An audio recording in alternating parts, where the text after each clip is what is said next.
गुरु जो खुद ज्ञान की ज्योति है, हमारे जीवन में प्रकाश फैलाते हैं, हमें सन्मार्ग की तरफ ले जाते हैं। उनके आशीष से मन की शांति मिलती है।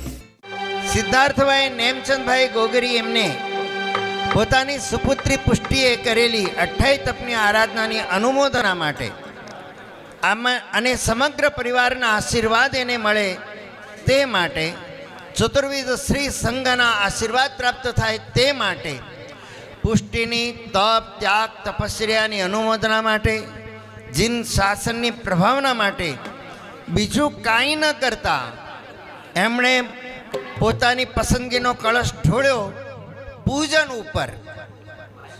તમને બધાને શું લાગે છે, બરાબર છે કે નહીં? એમની આ ચોઈસ બરાબર હોય તો એકવાર તાળીઓના ગડગડાટથી આપણે એમને વધાવી લઈએ. તાળીઓ. હા, ભાગ્યશાળીઓ. આ સિદ્ધાર્થભાઈ નેમચંદ ગોગરી અને ઈશાબેન એમણે પોતાની પુત્રીની 28 તપની નિર્વિઘ્ન પૂર્ણાહુતિ અને ખૂબ સુંદર આરાધના નિમિત્તે આટલું ભવ્ય, સુંદર, અલૌકિક, અદ્ભુત, વિશાળ, મોટા પાયા ઉપર હૈયું ખોલીને, મન મૂકીને અને દિલથી આ અતિ અદ્ભુત મહાપૂજનનું આયોજન કર્યું છે. આ આયોજન માટે આપણે સૌએ એમને વધાવ્યા, એમનું સ્વાગત કર્યું અને હવે આપણે આ પૂજનની અંદર જોડાઈએ છીએ. ઉપર જુઓ, પરમાત્મા પધારી ગયા છે. પરમાત્માનું ચેતવંદન થયું, પરમાત્માનું પૂજન થયું અને આપણે હવે પ્રભુજીને વિનંતી કરીએ. સિદ્ધાર્થભાઈ, હવે દાદાને વિનંતી કરો, તમારી સાથે તમારા બધા સગાવાલા જે આવ્યા છે બધાએ તમારી સાથે જોડાશે. આપણે બધા એમની સાથે જોડાઈને વિનંતી કરવાની છે. તમે બધા બોલશો ને? બધાએ બોલશો? બોલો, હે પ્રભુ, પુષ્ટિની તપસ્યા નિમિત્તે, પુષ્ટિની તપસ્યા નિમિત્તે આપની ભક્તિ માટે, આપની ભક્તિ માટે, અરિહંત તત્વની ભક્તિ માટે, અરિહંત તત્વની ભક્તિ માટે, નવ પદની અને સિદ્ધ ચક્રજીની ભક્તિ માટે, નવપદ અને સિદ્ધ ચક્ર, આ સિદ્ધ ચક્ર, આ સિદ્ધ મહાપૂજન મહાપૂજન આપને અર્પણ થઈ રહ્યું છે. આપને અર્પણ થઈ પ્રભુ, પ્રભુ અમારી ભક્તિ સ્વીકાર કરો. પ્રભુ, અમારી ભક્તિ સ્વીકાર હે કરો. દાદા, હે દાદા, કૃપા કરી ભક્તિ સ્વીકાર કરી ભક્તિ સ્વીકાર અમને ધર્મના રંગે રંગી દો, અમને મોક્ષ માર્ગે આગળ વધારો. બોલો જીન શાસન દેવ કી જય. એમણે ખૂબ સુંદર ભક્તિની શરૂઆત કરતા અરહંત ભગવંત ઇન્દ્ર આ શ્લોક પણ લઈ લીધો, નવકાર પણ થઈ ગયું છે. અને હવે અમે ચંદ્રસેન ગુરુજી આ પૂજનની શુભ શરૂઆત કરાવી. એની અંદર સૌથી પહેલાં વાયુકુમાર, મેઘકુમાર દેવતાનું આહ્વાન થાય છે. વાયુકુમાર ને મેઘકુમાર દેવતાના આહ્વાનની અંદર પૂજાના કપડાની જરૂર નથી. પૂજાના કપડા વગરના પણ આમાં ભાગ લઈ શકે છે.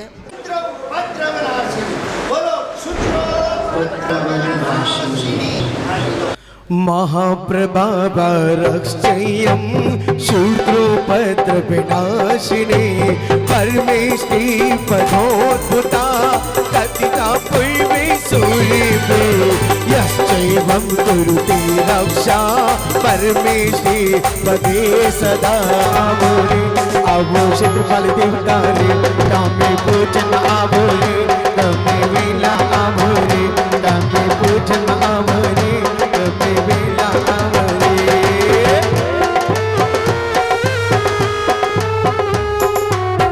બધા હાથ જોડજો. પરમાત્માને વિનંતી કરીએ કે હે પરમાત્મા, તમે અગમ્ય છો, અગોચર છો, અવર્ણનીય છો, અકલ્પ્ય છો. સામાન્ય માનવની બુદ્ધિ તો શું, કોઈ આખા જગતનું સર્વશ્રેષ્ઠ બુદ્ધિશાળી હોય ને તો પણ તમારા ગુણોમાંથી એક ગુણનો પણ પાર પામી શકે એમ નથી. પ્રભુ, એક તો હિતેશભાઈ કહે છે કે ગુરુ સા મને ચેલો બનાવો, તો પહેલો તો વાસક્ષેપ એમના ઉપર કરી દો, ચેલા બનાવી દો. હા હા हाँ गुरुदेव, क्योंकि कहते हैं कि गुरु गोविंद दियो काके लागू पाए ने बलिहारी गुरु आपने गुरु गोविंद दियो बताए. હવે બીજો વાસક્ષેપ અમે સિદ્ધાર્થભાઈ ઉપર, તમે ત્યાં જ બેઠા રહેજો, સિદ્ધાર્થભાઈ ઉપર વાસક્ષેપ કરશું. કેમ ખબર છે? અહીંયા કોઈ બીજા પણ વિધિકારકને બોલાવી શક્યા હોત મારી જગ્યાએ. તમને આ જ રીતે કદાચ આના કરતાં વધારે સારી વિધિ કરાવી હોત, વધારે રંગ જમા, વધારે આનંદ આવ્યો હોત, પણ અમને બોલાવ્યા તો અમે તમને વાસક્ષેપ કરી શકીએ. બીજા કોઈને બોલાવ્યા હોત તો વાસક્ષેપ થાત? આ ગુરુ તત્વનો વાસક્ષેપ એ પણ સૂરી મંત્રનો વાસક્ષેપ. કારણ કે જામનગરમાં 8,500 પબ્લિક વચ્ચે મારા ગુરુદેવ પ્રેમશ્રી મહારાજ સાહેબ મને આચાર્ય પદવી પણ આપેલી. અત્યારે મારા 2 શિષ્યો આચાર્ય અને કચ્છાધિપતિ છે. તો આ સૂરી મંત્રનો વાસક્ષેપ ક્યાંથી મળત? તમે અમને બોલાવ્યા છે એટલે તમને આ લાભ મળી રહ્યો છે. હેલો ભાઈ, શરૂઆત કરો. ભવ સાગરમાં મારી નાવલડી એ ગુરુ કૃપાથી તરી ગઈ. રજો હરણ સંગ લગવી તલડી, રજો હરણ સંગ લગવી તલડી. ભવ સાગરમાં મારી નાવલડી એ ગુરુ કૃપાથી તરી ગઈ. રજો હરણ સંગ લગવી તલડી, રજો હરણ સંગ લગ. અરે ભાઈ બચાવ! દાદા મારા આંગણીએ કોક દીતો આવજો.